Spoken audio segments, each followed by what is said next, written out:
Most arguments don't start because someone is difficult. They start because someone has an unmet need. A need for respect, a need for clarity, a need for rest, safety, appreciation, or connection. When we are unsure of how to express our needs or do not feel safe doing so, conflict arises instead.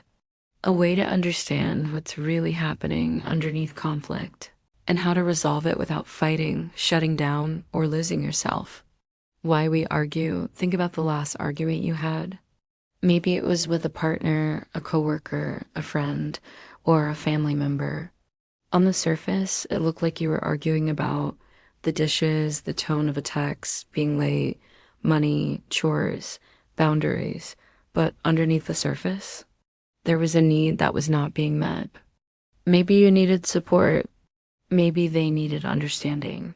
Maybe you needed space. Maybe they needed reassurance. Conflict is never about the thing. It is about the need underneath the thing. The 4 steps of conflict resolution. 1, observation. Describe what happened without judgment. Not, you're always late, but you arrived 20 minutes after the time we agreed on. 2, feelings. Name how you feel, not what you think about them. Not, you don't care, but I feel anxious and unimportant when plans change. Suddenly. 3, needs. Identify the unmet need underneath the feeling. I need reliability. I need communication. I need reassurance. I need rest. I need clarity. 4, request. Make a clear, doable request. Next time, can you text me if you're running late? Can we schedule a time to talk when we are both calm? This structure keeps the conversation grounded, respectful, and honest. How to avoid arguments before they start. Most arguments can be prevented long before voices rise. Here's how. Slow down your reactions. When you feel triggered, pause. Take 1 breath. Your nervous system needs a moment to catch up. Get curious, not defensive. Instead of, what's your problem? Try, what need might be underneath what they are saying. Curiosity dissolves tension. C, separate the person from the behavior. They are not being disrespectful. They are expressing a need in a messy way, just like we all do sometimes. D, speak from your experience, not your assumptions. Use I feel and I need instead of you always, or you never. A, don't wait until you are overwhelmed. Communicate needs early, gently, and consistently. How to resolve conflict without losing yourself. Resolving conflict is not about giving in. It is about understanding what's alive in you and the other person. 1, listen for the need, not the words. People rarely say what they actually need. They say, you never help, you don't listen, you're so selfish.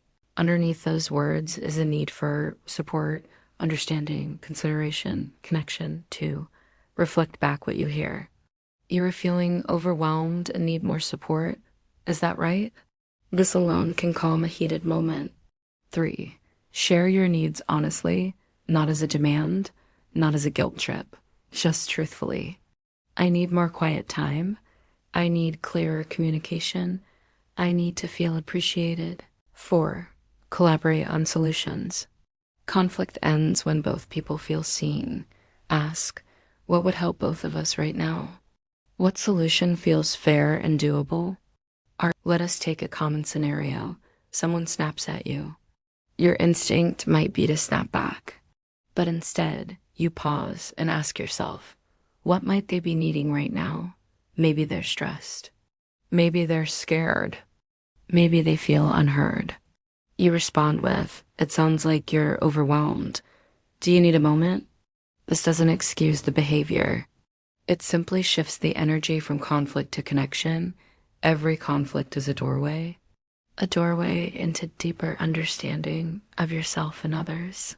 When you learn to identify the unmet need underneath the argument, everything changes. You stop reacting. You start responding. You stop fighting. You start connecting. And you create relationships at home, at work, and within yourself that feel safer, calmer, and more honest. If this message resonated, save it, share it, and come back to it whenever you need a reminder. Your needs matter, and so do the needs of the people you love.